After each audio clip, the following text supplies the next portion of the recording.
Assalamualaikum warahmatullahi wabarakatuh. Alhamdulillahi rabbil alamin. Wabihi nasta'inu ala umuri dunya waddin. Wassalatu wassalamu ala asrafil anbiya'i wal mursalin. Wa ala alihi wa sahbihi rasulillahi ajma'in, amma ba'du. Perkenalkan, nama saya Muhammad Rizky Saputra. Saya dari program studi ilmu Al-Quran dan Tafsir semester 5 Sekolah Tinggi Agama Islam Negeri Sultan Abdurrahman, Kepulauan Riau. Pada kesempatan kali ini, saya ingin menjelaskan sedikit kisah tentang Qabil dan Habil sebagai bentuk tugas dari MK Usul Tafsir Qawaiduhu yang diampu oleh dosen pembimbing BUN Islamiyah. Setelah Allah menciptakan Nabi Adam alaihi salam dan menempatkannya di bumi, Allah subhanahu wa ta'ala memberinya seorang pasangan, yakni yang kita tahu itu Siti Hawa. Dari keduanya lahirlah seorang anak, di antaranya Qabil dan Habil.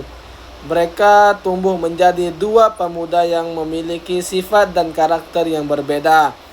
Qabil adalah seorang petani yang mengelola tanah dan menanam hasil bumi, namun ia dikenal sebagai orang yang keras hati, ego, dan mudah iri hati. Sedangkan saudaranya Habil adalah seorang pengembala domba. Ia berakhlak lembut, sabar, dan memiliki hati yang tulus dan ikhlas. Suatu hari Allah Subhanahu wa ta'ala memerintahkan kepada keduanya untuk mempersembahkan kurban sebagai bentuk pengabdian dan ibadahnya kepada Allah Subhanahu wa ta'ala. Tujuannya agar terlihat siapa yang benar-benar ikhlas di antara keduanya. Habil dengan tulus memilih seekor domba yang terbaik, sehat, dan gemuk dari gembalaannya untuk dipersembahkan kepada Allah.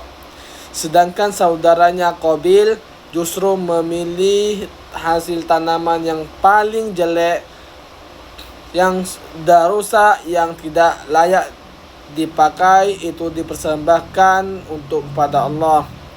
Allah menurunkan tanda penerimaan kurban dengan api dari langit.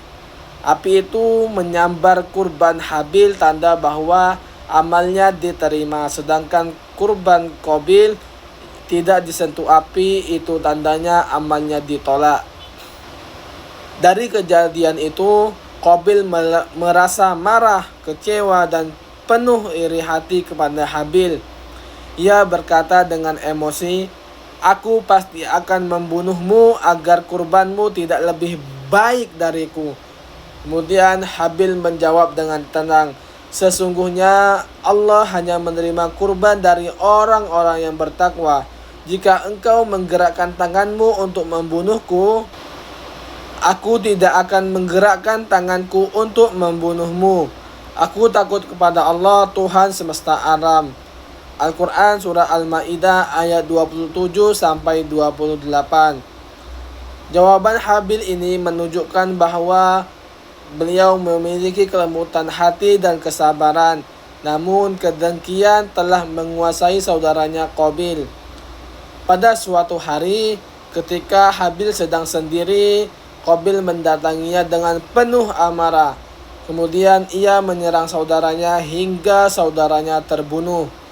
Nah, disitulah terjadi pembunuhan pertama dalam sejarah umat Islam. Setelah Habil terbunuh, Qabil pun bingung. Ia tidak tahu apa yang harus dilakukan dengan jasad saudaranya. Ia pun membawa mayat saudaranya ke sana kemari tanpa arah. Kemudian Allah Subhanahu wa ta'ala mengutus seekor gagak yang menggais tanah dengan paruh dan kakinya. Itu sebagai peringatan atau petunjuk yang Allah berikan melalui seekor gagak. Kemudian gagak itu menggali tanah untuk mengubur bangkai gagak lainnya yang mati. Melihat kejadian itu, Qabil pun berkata, "Aduhai celakanya aku, mengapa aku tidak mampu berbuat seperti burung gagak ini? sehingga aku dapat menguburkan jasad saudaraku. Al-Quran Surah Al-Ma'idah ayat 31. Akhirnya dari kejadian itu Qabil pun menggali tanah dan mengkubur jasad Habil. Dari kisah ini kita dapat mengambil banyak pelajaran di dalamnya. Yang pertama itu iri dan dengki adalah penyakit hati yang sangat berbahaya. Ini dapat mendorong manusia melakukan dosa besar. Kemudian yang kedua, Allah menerima amal ibadah hanya dari orang-orang yang ikhlas dan bertakwa. Yang ketiga, kesabaran dan ketakwaan Habil menjadi teladan meski ia dizolimi saudaranya. Yang keempat itu pembunuhan adalah dosa besar yang diharamkan sejak awal kehidupan manusia di bumi. Bahkan Nabi Muhammad SAW bersabda bahwa darah seorang mukmin lebih berharga daripada Ka'bah. Yang kelima, burung gagak memberi pelajaran bahwa Allah bisa mengajarkan manusia melalui makhluk yang sederhana. Baiklah, sekian yang dapat saya sampaikan. Semoga dapat bermanfaat bagi kita dan kita dapat mengambil pelajaran ini. Kisah ini diabadikan oleh Allah Subhanahu wa taala dalam Al-Qur'an surah Al-Maidah ayat 27 sampai 31. Semoga kawan-kawan bisa mengambil pelajaran dari kisah ini. Sekian yang dapat saya sampaikan. Jika terdapat kesalahan kata, mohon dimaafkan.